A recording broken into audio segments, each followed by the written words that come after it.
자, 이제 오늘 여러분 구정 이제 두 번째 날이죠.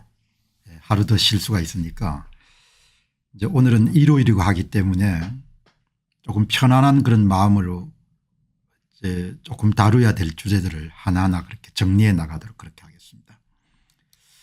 자, 여러분 이제 오늘 보시게 되면은 이제 오늘 제가 다룰 내용 전반적으로 보시다시피 이 선거의 신, 제가 이 표현을 사용하게 된 것은 이제 어제 지난 4.15 총선에서 사전투표가 진행되던 4월 10일 날, 그러니까 투표가 채 끝나지 않은 그런 시점에서 한겨레 신문이 선거관리위원회 관계자의 말을 인용해 가지고 26.7% 사전투표율을 정확하게 예측한 선관위 관계자들이 이번 총선은 사전투표율이 한 26.7% 정도 될 것 같다, 그렇게 이야기했는데 실제로 나중에 이제 사전투표가 끝나고 보니까 26.69% 정도 됐습니다. 그래서 이제 그 방송 내용을 관련된 한겨레 신문 기사하고 함께 이제 내보내니까 그걸 보시고 한 분께서 아주 멋진 표현, 선거의 신이구나, 그렇게 여러분들 말씀을 하셨기에 제가 오늘 제목을 선거의 신을 정밀하게 해부하는 그런 내용을 좀 집중적으로 다루도록 하겠습니다. 시사 문제는 이제 오늘도 그냥 제쳐두고 전부 다 선거 방송을 하도록 그렇게 하겠습니다. 자, 여러분 이 보시게 되면은 우선 선거관리위원회의 비밀 작업, 방송을 오랫동안 지켜봐 오신 분들은 잘 아시겠지만 이 선거관리위원회가 이제 그 사전투표율을 부풀려 가지고 실제로 투표장에 나오지 않는 그런 사전투표자 수를 만드는 거지 않습니까? 이제 그거를 유령 사전투표자 수 혹은 위조 사전투표자 수 혹은 가짜 사전투표자 수, 이렇게 표현할 수가 있죠. 이제 그거를 만든 다음에 그렇게 해서 이제 넉넉하게 표를 확보한 다음에 그것을 특정 정당 후보에게 밀어주는 그런 작업을 지금까지 해온 거지 않습니까? 이제 그것이 이제 완전하게 이제 발각되는 그런 계기는 그동안 의심은 있었습니다만은 지난 2023-4년도 10월 11일 날 강서구청장 보궐선거를 역대 선거 가운데서 가장 화끈하게 사전투표를 조작해 가지고 양 후보 사이 격차가 17% 정도 될 정도로 압도적인 그런 승리를 했지 않습니까? 그 과정에서 이 양반들이 사전투표율을 조작을 해 가지고 위조 사전투표자 수를 확보한 다음에 그거를 밀어주는 방식을 사용해 왔구나. 그게 이제 발각이 된 거죠. 그러니까 한마디로 대충 넘어갈 수가 있었는데 이제 선거관리위원회 측에서 이제 좀 과욕을 부린 거죠.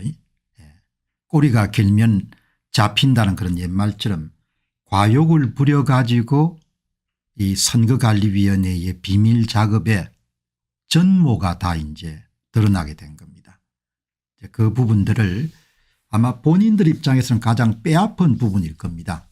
가장 숨기고 싶고 가장 드러내고 싶지 않는 그런 사전투표율 조작을 통한 유령 사전투표자 수를 확보하고 동시에 그것을 특정 정당의 후보에게 전부 다 몰아주는, 전부 다 투입해 주는 그런 이제 방법을 사용했지 않습니까? 그러니까 이제 그 내용을 이제 오늘도 조금 다른 측면에서 한번 정리정돈하고, 특히 이제 오늘은 장영우 대표께서 꾸준히 좋은 자료를 보내주셨는데 오늘도 이 소위 관내 사전투표 발급 속도, 그러니까 여러분도 이제 선거에 참여해 보셔서 아시겠지만 이제 국회의원 선거는 표를 2장 받지 않습니까? 지역구 그런 표하고 비례대표 표하고. 그 비례대표 표는 제법 길죠. 그러니까 인쇄되는 데만 하더라도 5.7초 정도가 걸리는 거죠.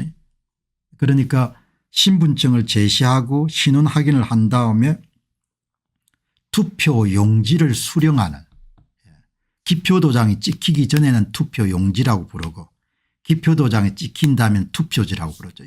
투표 용지를 교부할 때까지 걸린 시간이 일반적으로 한 40초 정도로 봅니다. 최소 40초 정도가 국회의원 선거에서는 소요가 되는데, 이제 국회의원 그런 사전투표소를 다 조사를 해보니까 놀랍게도 뭐 20초 또 20초 아래도 나오지 않습니까? 그런 경우에는 공학적인 면에서 보게 되면 투표지 발급기라는 그런 기계가 최대한 생산해낼 수 있는 것이 최소 40초 정도가 소요가 되는데 평균 발급 속도가 26.7초 정도가 나오게 되면은 더 많이 생산했다는 거죠.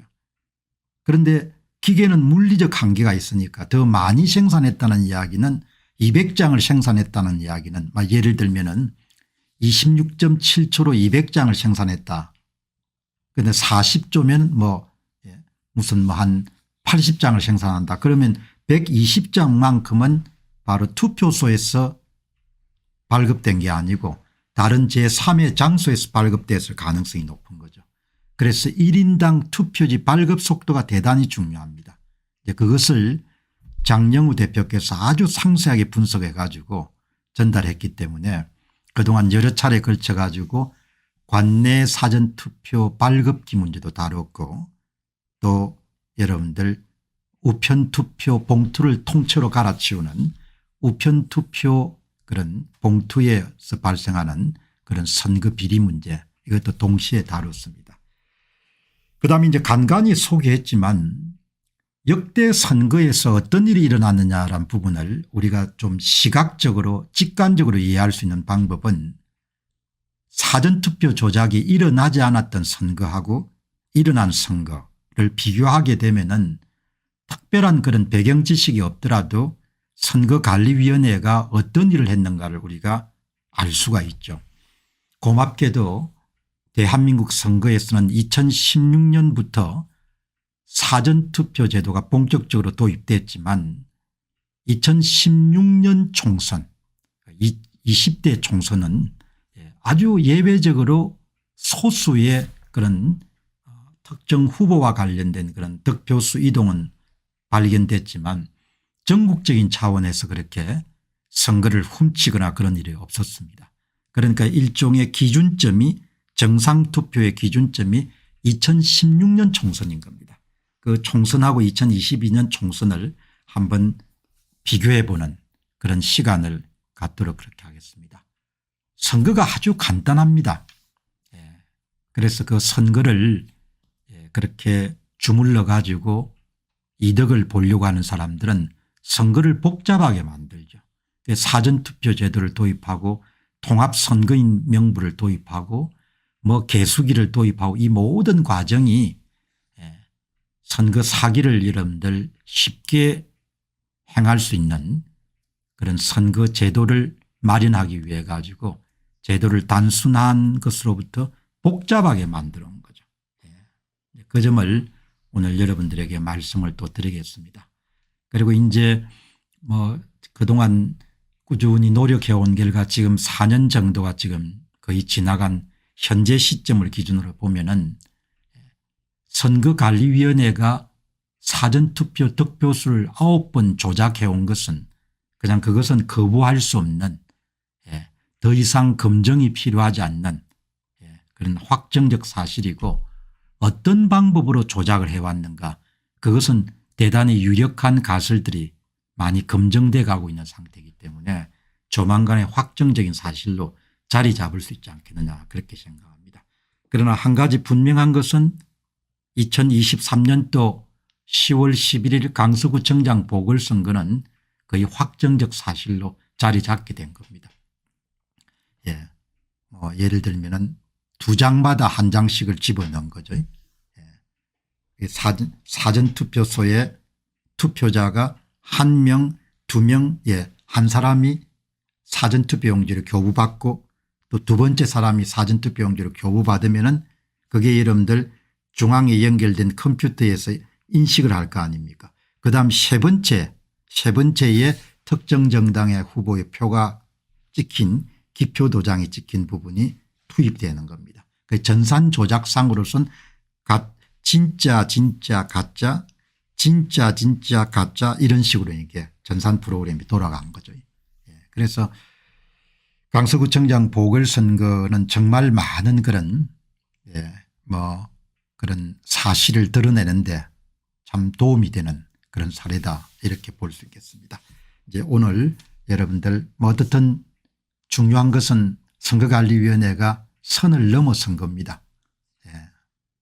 본인들이야 이렇게 발각되리라고는 생각 안 했겠지만 어떻든 그 사람들 입장에서도 그렇게 겉으로야 여러분 원래 떨리는 사람들이 막 행동을 과장해서 이렇게 나타내지 않습니까.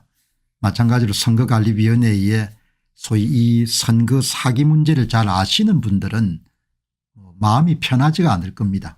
제가 볼 때는 그냥 이렇게 겉으로야 아무 일도 없는 것처럼 그리고 조직 전체가 상당히 오랜 시간 동안 연루가 됐기 때문에 어떻든 악은 악대로 선은 선대로 본인들이 조작해서 발표한 그 데이터 때문에 자료 때문에 이제 다 걸려들게 된 겁니다.